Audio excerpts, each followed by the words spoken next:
여러분 안녕하십니까? 오늘은 한반도 미래전장 18부를 말씀드리도록 하겠습니다. 오늘 다룰 주제는 중국군의 개입을 어떻게 차단할 것이냐 하는 점에 대해서 말씀드리도록 하겠습니다.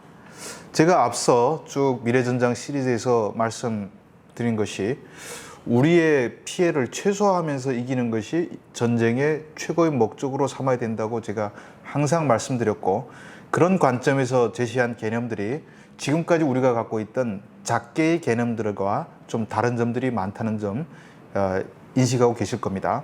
특히 적들이 공격해오면 반격을 해서 바로 북한 영토를 수복한다 라는 개념이 지금까지 우리가 갖고 있는 작게의 개념인데, 제가 제시한 개념은 굳이 북한 다 밀고 올라갈 필요 없이 전방을 우리가 장악하게 되면 그 다음에는 북한에서 봉기를 유발해가지고 북한 사람들의 손으로 김정은 체제를 끝장내게 만드는 것이 중요하다라고 제가 제시를 했습니다.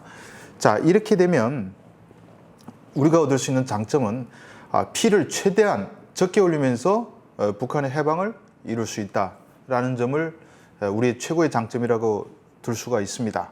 왜냐하면 지금까지 갖고 있는 작계는 적의 반격만 차단하고 적의 병력이 여전히 살아있는 상태에서 북한까지 밀고 올라가서 압록강까지 간다라는 개념인데, 그 북한의 그 군사적 역량이 남아있는 상황에서 굳이 우리가 피를 흘리면서까지 북한에서 곳곳에서 한국군과 맞서 싸우겠다는 이 각오가 남아있는 사람들이 그냥 존재해가지고 RPG에 막 날리는 것을 감안하면서까지 우리가 올라갈 필요가 있겠느냐. 자, 그러면 굳이 우리가 피를 흘리면서까지 빠른 시간 내로 압록강까지 가야 되는 이유에 대해서 많은 사람들은 이런 얘기를 할 겁니다. 중공군이 한반도에 개입하는 것을 막기 위해서 우리가 최대한 빨리 올라가서 피를 많이 흘리더라도 최대한 빨리 가서 압록강을 도달해서 거기서 방어선을 쳐야 된다라는 개념으로 말씀하시는 분들이 많습니다. 그러면 오늘 제가 말씀드리는 것을 쭉 설명드리면 굳이 그럴 필요도 없다라는 점을 아시게 될 것이고, 그래서 오늘 시간에는 중공군 개입을 어떻게 막을 것이며 또 최악의 경우 우리가 어떻게 대응하면 되는가 하는 점에 대해서 말씀드리겠습니다. 아마 여러분들 지금까지 생각하지 못했던 개념들이 많이 나오기 때문에 이 문제는 논란의 여지가 있습니다. 그런데 우리가 그렇지 않습니까? 점점 우리가 사회도 발전되고 우리 젊은이들이 피를 굳이 북한 가서 왜 흘릴 필요가 있겠냐? 그러지 않아도 되는데, 그래서 작전 계획을 세우는 사람들이 생각하고 또 그것이 뭐가 문제가 있는지까지 제가 포괄해서 말씀드리도록 하겠습니다. 자, 지금까지 나온 작계대로 우리가 압록강 최대한 시간 내 한 며칠 동안에 진격해서 중공군 막는다라고 칩시다. 그러면 중공군이 만약에 한반도 개입하겠다고 마음먹으면 그러면 압록강에서 전쟁이 벌어지겠죠.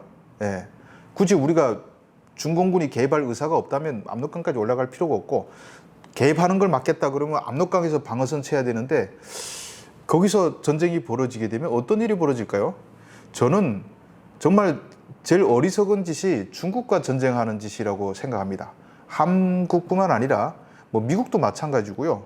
중국이 아무리 힘이 없다고 해도요, 중국이 세계 경제력 2위 국가입니다. 그리고 병력 숫자에서도 미국보다 더 많습니다. 그리고 중국도 짝퉁이라 놀림 받아도 그래도 엄청난 장비들을 갖고 있는 나라입니다. 전쟁이 붙으면 서로가 막대한 피해를 보는 거죠. 이건 누가 이기고 지고 개념이 없는 거예요. 그래서 또 전쟁이 벌어지면 우리가 한반도가 또 대리전장이 되는 겁니다. 우리가 6.25 시점을 돌아보게 되면 그때 중국이 49년도 해방을 해가지고 그리고 50년쯤에는 대만을 공격하겠다고 병력을 다 남부에 갖다 집결시켜 놓은 상태였습니다. 그런데 김일성이가 전쟁을 또 일으켰죠. 그리고 쫓겨나죠. 압록강까지 왔다가 후퇴해가지고 밀려나게 되니까 중국이 이거 안 되겠다. 미국이 저쪽에 북쪽 우리가 국경을 면하는 상황은 막아야 되겠다 라고 생각해가지고 대만을 공격하려고 모아놨던 병력들을 조선에 출병시킵니다. 한반도로.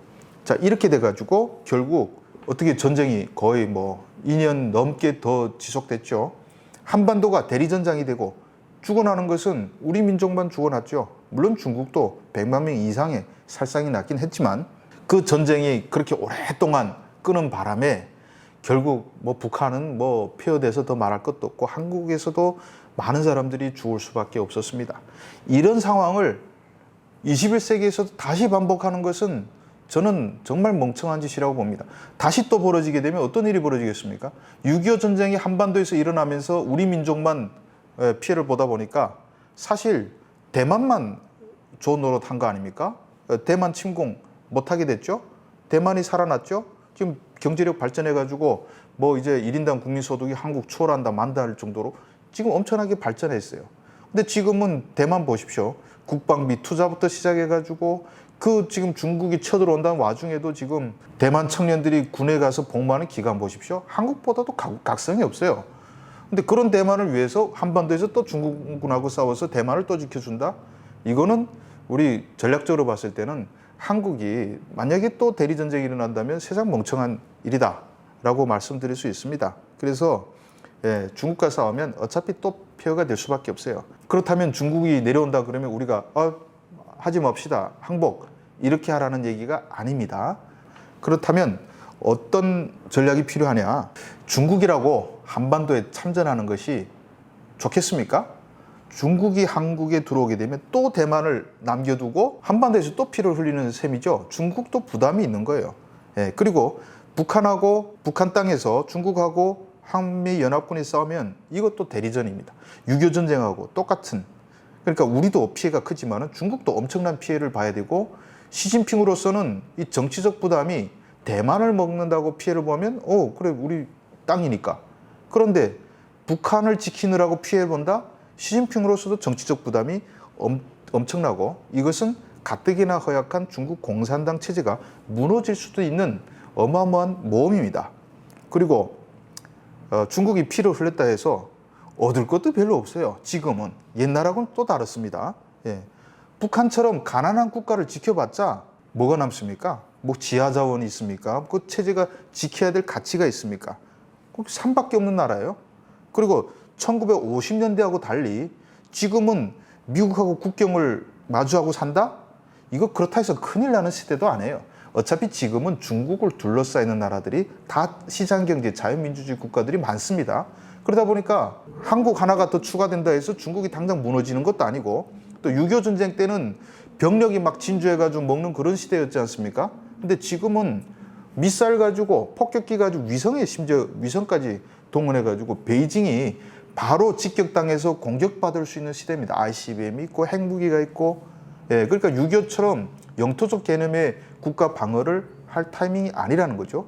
그러니까 중국도 한반도에서 전쟁하는 거에 대해서는 엄청난 부담이 있다. 그래서 중국은 미리 유사시 한반도에 개입하는 원칙을 만들어 놨습니다. 자, 요 선까지 지키면 우리는 개입 안 할게. 알아서 해. 이렇게 자기들의 개입 원칙을 제시했는데 이 원칙은 뭐냐? 한미연합군이 북한에 진주하지 않으면 자기들은 병력을 보내지 않겠다라고 했습니다.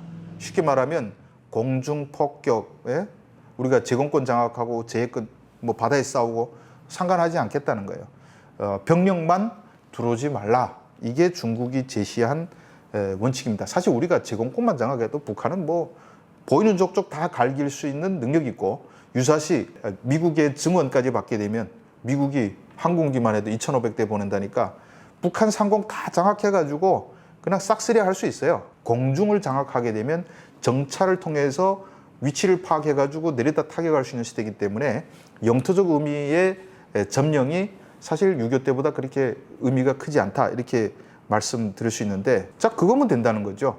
김정은 체제를 무너뜨리는데 저 압록강까지 갈 필요는 없다. 전방 군단을 항복시키고 기다리고 공기를 일으키는 개념이 현재에서는 가장 적절한 방법이라고 생각합니다. 물론 전방 군단을 항복시키려고 그러면 우리가 20-30km 올라갔죠. 20-30km 정도 올라가면 한국을 타격할 수 있는 능력은 뭐 북한에서 소멸됐죠. 장사정포도 제거되고 북한의 그 공군도 다 제거되는 상태고 뭐 핵미사일 쏠 수 있다 하는데 그때는 며칠이면 북한의 미사일 발사대들 다 제거해 버려가지고 고개를 드는 순간 다 발견해가지고 제거할 수 있을 것이고 혹간 우리가 모르는 게 살아있을 가능성이 몇 개는 있을 수 있는데 그 외에는 정리된 상황입니다. 굳이 우리가 영토적으로 다 먹어봤자 위험이 크게 완전히 없어지는 건 아니다. 근데 저는 중국이 한미연합군 들어오지 말라는 게 전방까지도 들어오지 말라는 개념은 아니라고 봅니다. 전방은 사실 이 한국에 말하자면 공격할 수 있는 위치이기 때문에 우리가 전방군단 한복 받아내고 거기까지 올라가면 중국도 뭐라고 그거 가지고 개입할 여지가 없다는 거죠. 저는 중국의 마지노선은 청천강이라고 봅니다. 그래서 미국하고 또 중국하고 얘기가 많이 돼 있지 않습니까? 작게 5027에서 청천강까지만 가겠다. 미국이 그렇게 정했거든요.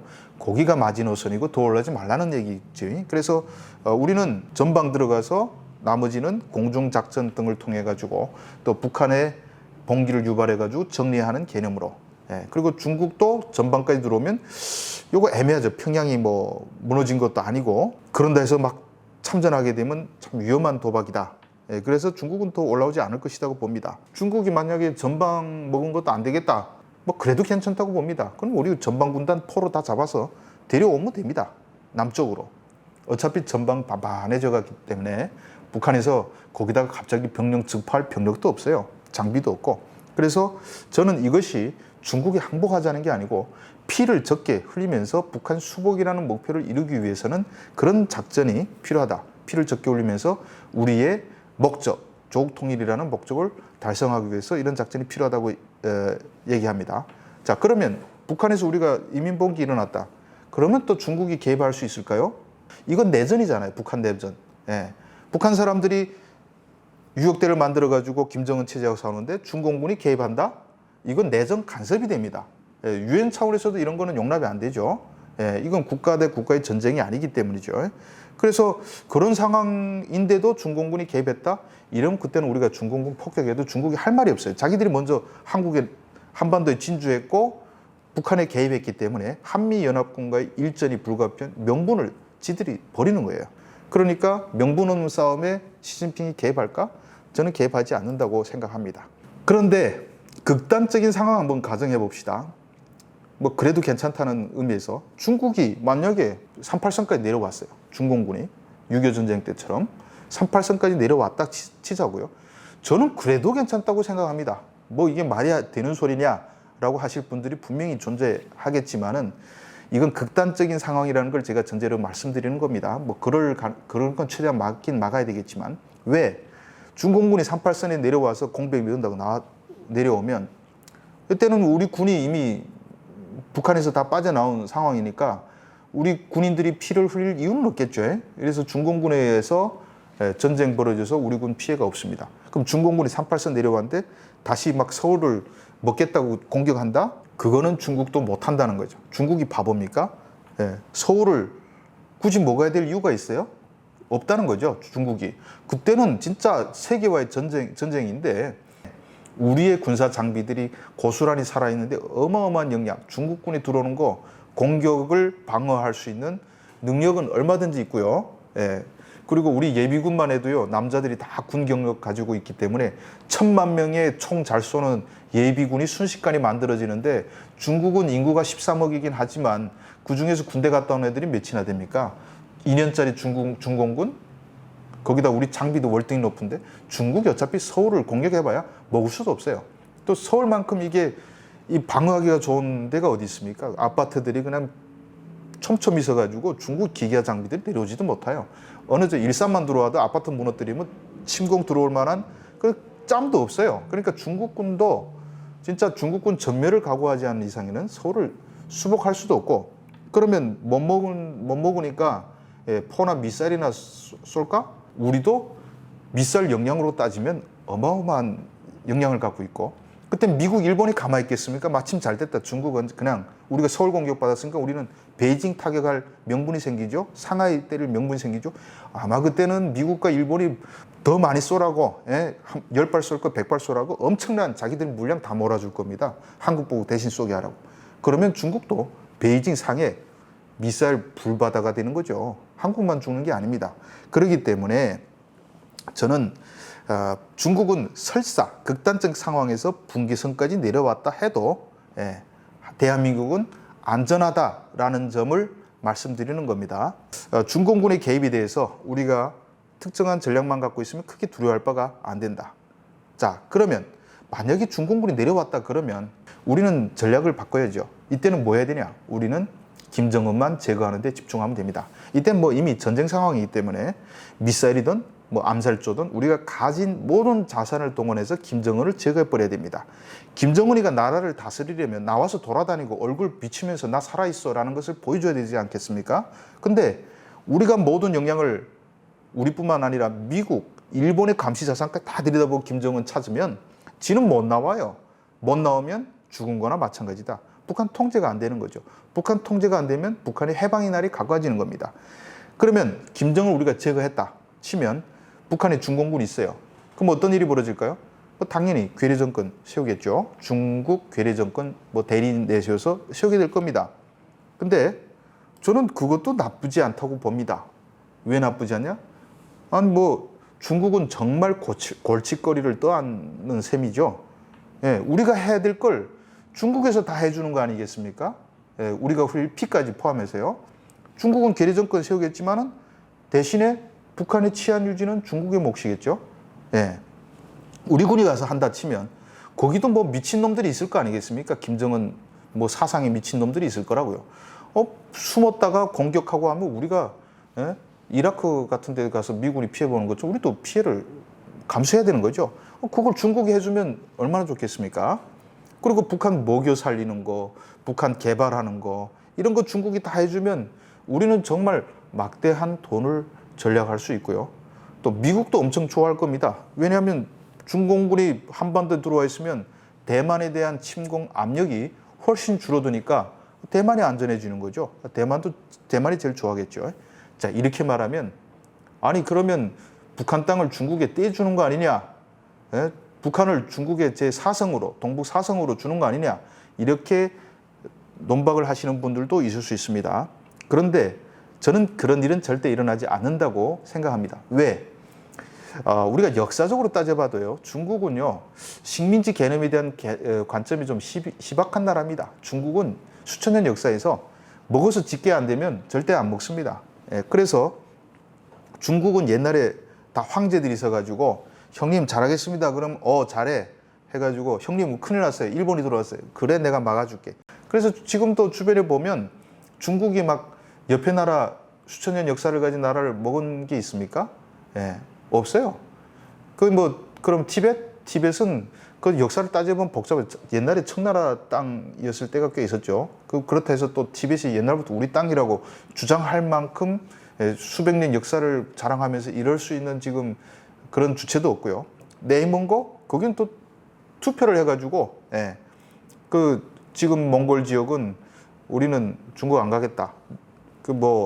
좀 지대가 낮은 그쪽은 중국 복속되겠다 해가지고 온 겁니다. 북한도 투표할 수 있지라고 생각할 수 있는데 북한하고 네몽고는 완전히 차원이 다릅니다.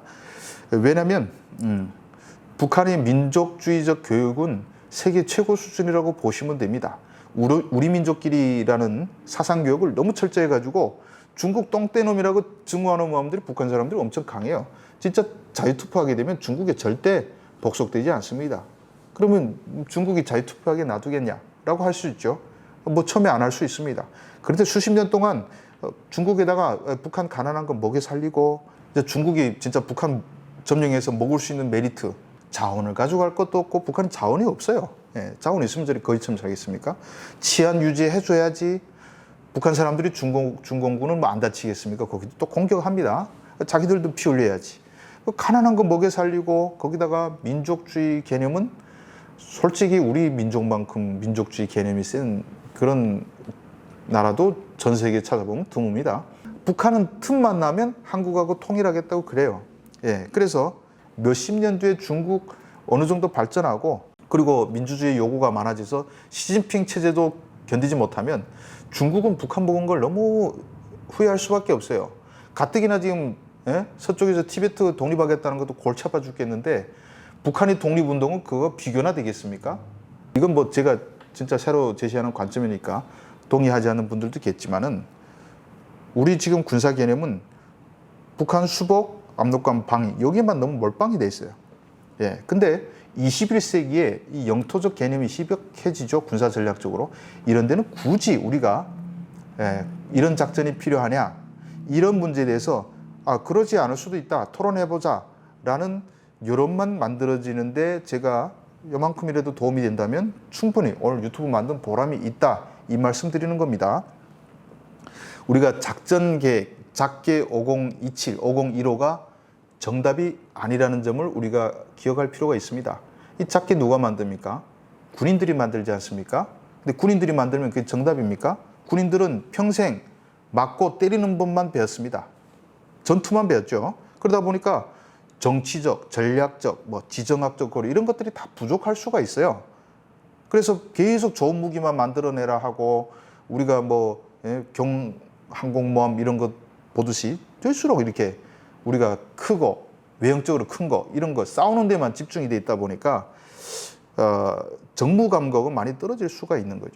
지금도 국회 같은 데 가면 장성 출신들의 국회의원들이 있죠. 저는 장성 출신의 국회의원 제대로 하는 거 거의 없다고 생각합니다. 평생 보고 체계에서 어느 정도 밑에서는 그냥 위에서 시키는데 예 알았습니다.